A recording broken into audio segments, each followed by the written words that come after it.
So ಸಾಕಷ್ಟು ಅಂತಂದ್ರೆ ಒಂದು 9 ರಿಂದ 10 ಸಿನಿಮಾ ರಿಲೀಸ್ ಆಗಿದೆ. ಕಂಪ್ಲೀಟ್ ಆಗಿ ಸಿನಿಮಾ ಫೈಟು, ಕೊಲೆ, ದರ್ಬಾರ್ ಇದೇ ರೀತಿಯಲ್ಲಿ ಮುಂದುವರಿತೆ. ಮೂಲವಾಗಿ ನಮ್ಮನ್ನ ಗಮನ ಸೆಳೆಯೋದೇ ಈ ಸಿನಿಮಾದ ಒಂದು ಕತೆ. ಫ್ಯಾಮಿಲಿ ಆಡಿಯನ್ಸ್ ಅನ್ನ ಈ ಸಿನಿಮಾ ಸೆಳೆದುಕೊಳ್ಳುವಲ್ಲಿ ಯಶಸ್ವಿಯಾಗಿದೆ ಅಂತ ಹೇಳ್ಬೋದು. ಅಶ್ವಿನಿ ರಾಮ್ ಪ್ರಸಾದ್ ಅವರು, ಅವರ ಮಗ ಅರುಣ್ ಕುಮಾರ್ ರಾಮ್ ಪ್ರಸಾದ್ ಅವರು ಮಾಡಿರುವಂತಹ ಸಿನಿಮಾ ಅಂತ ಹೇಳ್ಬಹುದು. ಹಾಗೆ ನೀವು ಕಾಮಿಡಿ ಜಾನರ್ ಸಿನಿಮಾವನ್ನ ಹುಡುಕ್ತಾ ಇದ್ದೀರಾ ಅಂತಂದ್ರೆ ಈ ಸಿನಿಮಾ ನಿಮಗೆ ಸ್ಟಾರ್ಟಿಂಗ್ ಇಂದ ಎಂಡಿಂಗ್ ವರೆಗೂ ಕಂಪ್ಲೀಟ್ ಆಗಿ ನಗಾಡ್ಕೊಂಡೇ ಕೂತಿರ್ತೀರಾ ಸಿನಿಮಾವನ್ನ ನೋಡ್ಬೇಕಾದ್ರೆ. ಯಾವ ರೀತಿಯಾಗಿ ಸಾಲ್ವ್ ಮಾಡ್ತಾರೆ ಅನ್ನೋದನ್ನ ಈ ಸಿನಿಮಾ ಹೇಳ್ತಾ ಹೋಗ್ತಿರುವಂತದ್ದು. OTT ನಲ್ಲಿ ಒಳ್ಳೆ ರೀತಿಯಾಗಿ ಇಷ್ಟೂ ಸಿನಿಮಾಗಳು ಓಡುತ್ತಾ ಅಂತ. ಆತ್ಮೀಯ ಕನ್ನಡ ಪಿಕ್ಚರ್ ವೀಕ್ಷಕರಿಗೆ ನಮಸ್ಕಾರ, ನಾನು ಪಲ್ಲವಿ ಇಂದ್ರಾಜ್. ಕಳೆದ ವಾರ ನಮ್ಮ ಇಂಡಸ್ಟ್ರಿಯಲ್ಲಿ ಸಾಕಷ್ಟು ಸಿನಿಮಾಗಳು ಬಿಡುಗಡೆ ಆಯಿತು. ಒಂದಷ್ಟು ಸಿನಿಮಾ ಕಂಟೆಂಟ್ಗಳು ಈಗಲೂ ಕೂಡ ಜನರ ಮನಸ್ಸಿನಲ್ಲಿ ಉಳ್ಕೊಂಡಿದೆ ಅಂತಾನೆ ಹೇಳ್ಬೋದು. ಥಿಯೇಟರ್ನತ್ತ ಜನ ಮುಖ ಮಾಡ್ತಾ ಇದ್ದಾರೆ. ಫಾರ್ ಎಕ್ಸಾಂಪಲ್ ನಾವು ತಗೊಂಡಾಗ ರಕ್ಕಸಪುರದೊಳ್ ಸಿನಿಮಾ ಅಂತ ಹೇಳ್ಬೋದು. ಫಸ್ಟ್ ಡೇ ಫಸ್ಟ್ ಶೋ ಸ್ವಲ್ಪ ಸ್ಲೋ ಅನ್ಸಿದ್ರು. ಸಂಜೆಯಿಂದ ಅಂದ್ರೆ ಈವ್ನಿಂಗ್ ಇಂದ ಶೋಗಳು ಕಂಪ್ಲೀಟ್ ಆಗಿ ಫುಲ್ ಆಗ್ತಾ ಇದೆ.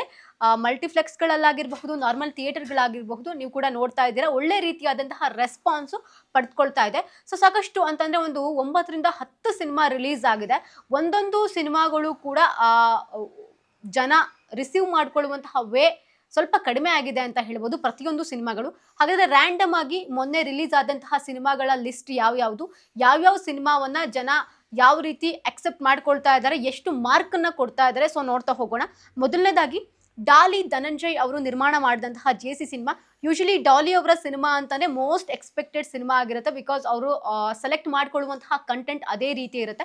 ಸೊ ಜೇಸಿ ಸಿನಿಮಾದಲ್ಲೂ ಕೂಡ ಒಂದು ರೌಡಿಸಮ್ ಬ್ಯಾಕ್ ಗ್ರೌಂಡ್ ಇರುವಂತಹ ಕಥೆಯನ್ನ ಇಟ್ಕೊಂಡು ಬಂದಿರುವಂತಹ ಸಿನಿಮಾ. ಚಾಕ್ಲೇಟ್ ಹೀರೋಗೆ ಕಾಣಿಸ್ಕೊಂಡಿದ್ದಂತಹ ಪ್ರಖ್ಯಾತ್ ಅವರು ಒಬ್ಬ ಗ್ಯಾಂಗ್ಸ್ಟರ್ ಹೇಗಾಗ್ತಾರೆ ಅನ್ನುವಂಥದ್ನ ಆ ಸಿನಿಮಾದಲ್ಲಿ ನೋಡ್ಬೋದು. ಒಂದು ಬಾಲ್ಯ ಇದೆ, ಕಾಲೇಜ್ ಡೇಸ್ ಇದೆ, ಅವನು ಯಾವ ರೀತಿ ಬದಲಾದ ಆ ನಾಯಕ ಅನ್ನುವಂಥದ್ದು ಕೂಡ ಸಿನಿಮಾದಲ್ಲಿ ನೋಡ್ತಾ ಹೋಗ್ಬೋದು. ಕಂಪ್ಲೀಟ್ ಆಗಿ ಸಿನಿಮಾ ಫೈಟು, ಕೊಲೆ, ದರ್ಬಾರ್ ಇದೇ ರೀತಿಯಲ್ಲಿ ಮುಂದುವರಿತೆ. ಕ್ಲೈಮ್ಯಾಕ್ಸ್ ಕೂಡ ಬಹಳ ಅದ್ಭುತವಾಗಿ ತೋರಿಸುವಂತಹ ಪ್ರಯತ್ನ ಮಾಡಿದ್ದಾರೆ. ಈ ಸಿನಿಮಾ ಫಸ್ಟ್ ಶೋನಲ್ಲೂ ಕೂಡ ಫಸ್ಟ್ ಡೇ ಇಂದನೂ ಕೂಡ ಸಾಕಷ್ಟು ಜನರನ್ನ ಆಕರ್ಷಣೆ ಮಾಡಿದೆ ಅಂತ ಹೇಳ್ತಾ ಹೋಗ್ಬೋದು. ಸೊ ಈ ಒಂದು ಸಿನಿಮಾವನ್ನ ಜನ ಅಕ್ಸೆಪ್ಟ್ ಮಾಡ್ಕೊಂಡಿರುವಂತಹ ರೀತಿ ಬಹಳ ಅದ್ಭುತವಾಗಿದೆ. ಅನಂತರದಲ್ಲಿ ರಕ್ಕಸಪುರದೊಳ್ ಸಿನಿಮಾ ಕೂಡ ಫಸ್ಟ್ ಡೇ ಅಂದ್ರೆ ಫಸ್ಟ್ ಶೋ ಸ್ವಲ್ಪ ಸ್ಲೋ ಅನ್ಸಿದ್ರು. ಈವ್ನಿಂಗ್ ಇಂದ ಹೆಚ್ಚಿನದಾಗಿ ಥಿಯೇಟರ್ನತ್ತ ಜನ ಫ್ಯಾಮಿಲಿ ಆಡಿಯನ್ಸ್ ಬರ್ಲಿಕ್ಕೆ ಸ್ಟಾರ್ಟ್ ಮಾಡ್ತಾರೆ. ಫ್ಯಾಮಿಲಿ ಆಡಿಯನ್ಸ್ ಅನ್ನ ಈ ಸಿನಿಮಾ ಸೆಳೆದುಕೊಳ್ಳುವಲ್ಲಿ ಯಶಸ್ವಿಯಾಗಿದೆ ಅಂತ ಹೇಳ್ಬೋದು. ಪ್ರತಿಯೊಬ್ಬರು ಕೂಡ ಮಾತಾಡ್ತಾ ಇದ್ದಾರೆ, ಹೀರೋ ಬಗ್ಗೆ ಮಾತಾಡ್ತಾರೆ, ವಿಲನ್ ಬಗ್ಗೆ ಮಾತಾಡ್ತಾರೆ. ಅದರಲ್ಲೂ ಕೂಡ ವಿಲನ್ ಆಕ್ಟಿಂಗ್ ಬಗ್ಗೆ ನಿಂತ್ಕೊಂಡು ಒಂದು ರಿವ್ಯೂ ಅನ್ನ ಕೊಟ್ಟು ಹೋಗುವಂತಹ ಪ್ರಯತ್ನ ಮಾಡ್ತಾ ಇರುವಂತದ್ದು. ಅಂದ್ರೆ ಅಷ್ಟರ ಮಟ್ಟಿಗೆ ಕಂಟೆಂಟ್ ಜನರ ಮನಸ್ಸನ್ನ ಮುಟ್ತಾ ಇದೆ. ಆನಂತರದಲ್ಲಿ ಕರಿಕಾಡ ಸಿನಿಮಾ ಕೂಡ ಕಾಡ ನಟರಾಜ್ ಹಾಗೆ ನಿರೀಕ್ಷಾ ಶೆಟ್ಟಿ ಅವರ ಅಭಿನಯದ ಸಿನಿಮಾ. ಒಂದು ಹಳ್ಳಿ ಬ್ಯಾಕ್ ಗ್ರೌಂಡ್ ಇರುವಂತಹ ಕಥೆಯನ್ನ ಈ ಸಿನಿಮಾ ಹೊಂದಿದೆ ಅಂತಾನೆ ಹೇಳ್ಬೋದು. ಈ ಮೂಲವಾಗಿ ನಮ್ಮನ್ನ ಗಮನ ಸೆಳೆಯೋದೇ ಈ ಸಿನಿಮಾದ ಒಂದು ಕತೆ. ಒಂದು ರೀತಿಯಲ್ಲಿ ಈ ಭಾಷೆ ಒಂದು ಪ್ಯಾನ್ ಇಂಡಿಯಾ ಸಿನಿಮಾ ಅಂತ ಹೇಳ್ಬೋದು. ಸೊ ಜನರನ್ನ ಥಿಯೇಟರ್ನತ್ತ ಸೆಳೆಯೋದ್ರಲ್ಲಿ ಯಶಸ್ವಿಯಾಗಿದೆ ಕರಿಕಾಡ ಸಿನಿಮಾ ಕೂಡ. ಆನಂತರದಲ್ಲಿ ಗಾರ್ಗ ಸಿನಿಮಾ ಒಂದು ವಿಸ್ಮಯ ಲೋಕವನ್ನ ತೋರಿಸುವಂತಹ ಕತೆ. ಇದನ್ನ ನಿರ್ಮಾಣ ಮಾಡಿರುವುದು ಜೋಗಿ ಸಿನಿಮಾ ನಿರ್ಮಾಣ ಮಾಡಿರುವಂತಹ ಖ್ಯಾತಿಯನ್ನ ಪಡ್ಕೊಂಡಿರುವಂತಹ ಅಶ್ವಿನಿ ರಾಮ್ ಪ್ರಸಾದ್ ಅವರು, ಅವರ ಮಗ ಅರುಣ್ ಕುಮಾರ್ ರಾಮ್ ಪ್ರಸಾದ್ ಅವರು ಮಾಡಿರುವಂತಹ ಸಿನಿಮಾ ಅಂತ ಹೇಳ್ಬಹುದು.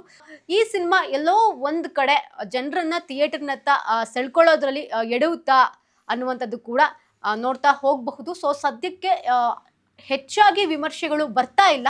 ಸೊ ಹಾಗಾಗಿ ಎಲ್ಲೋ ಒಂದ್ ಕಡೆ ಎಡುತ್ತಾ ಅನ್ನುವಂತಹ ಪ್ರಶ್ನೆ ಕೂಡ ಬರ್ತಾ ಹೋಗುತ್ತೆ. ಅನಂತರದಲ್ಲಿ ಕಟ್ಲೆ ಸಿನಿಮಾ ಬಗ್ಗೆ ನಿಮಗೆ ಗೊತ್ತಿರುತ್ತೆ. ಒಬ್ಬ ಹಾಸ್ಯ ಕಲಾವಿದರು ಮಾಡಿರುವಂತಹ ಸಿನಿಮಾ. ಕೆಂಪೇಗೌಡ ಅವರು ನಾಯಕನಾಗಿ ನಟಿಸಿರುವಂತಹ ಸಿನಿಮಾ. ಬಹಳ ಕತೆ ಒಂದು ವಿಭಿನ್ನವಾಗಿ ತೋರಿಸುವಂತಹ ಪ್ರಯತ್ನ ಮಾಡಿದ್ದಾರೆ. ಬಟ್ ಜನರನ್ನ ಸೆಳೆದುಕೊಳ್ಳುವಲ್ಲಿ ಈ ಸಿನಿಮಾ ಎಲ್ಲೋ ಒಂದ್ ಕಡೆ ಎಡ್ವಿದ್ಯಾ ಅನ್ನುವಂಥದ್ದು ಕೂಡ ಸದ್ಯಕ್ಕೆ ಪ್ರಶ್ನೆಯಾಗಿ ಉಳ್ಕೊಳ್ಳುತ್ತೆ. ಅನಂತರದಲ್ಲಿ non veg cinema, XY cinema ಖ್ಯಾತಿಯ ಅಥರ್ವ ಪ್ರಕಾಶ್ ನಟನೆಯ ಸಿನಿಮಾ. ಒಂದ್ ಕಡೆ ಕರಾವಳಿಯಲ್ಲಿ ಈ ಸಿನಿಮಾ ಒಂದು ದೊಡ್ಡ ಮಟ್ಟದಲ್ಲಿ ಸದ್ದು ಮಾಡ್ತಾ ಇದೆ. ಆಲ್ ಓವರ್ ಕರ್ನಾಟಕದಲ್ಲಿಯೂ ಕೂಡ ಒಂದು ಮಟ್ಟಕ್ಕೆ ಸೌಂಡ್ ಮಾಡ್ತಾ ಇದೆ.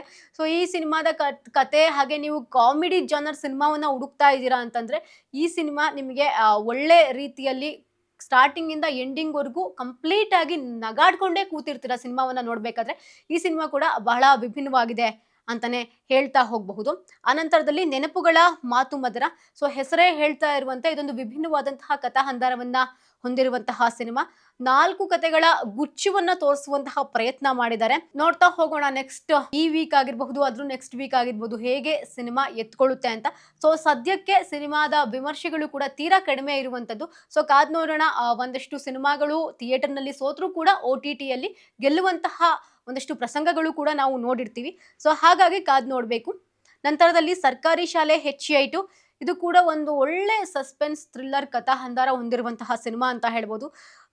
ಗಿಲ್ಲಿ ನಟ ಪ್ರಮುಖ ಪಾತ್ರದಲ್ಲಿ ಈ ಸಿನಿಮಾದಲ್ಲಿ ಕಾಣಿಸ್ಕೊಂಡಿದ್ದಾರೆ. ಹಾಗೇನೆ ಹರಿಯಬ್ಬೆ ನಿರ್ದೇಶನ ಮಾಡಿರುವಂತಹ ಸಿನಿಮಾ ಅಂತ ಹೇಳ್ಬೋದು. ಗುಣ ಹರಿಯಬ್ಬೆ ನಿರ್ದೇಶನ ಮಾಡಿರುವಂತಹ ಸಿನಿಮಾ ಇದು.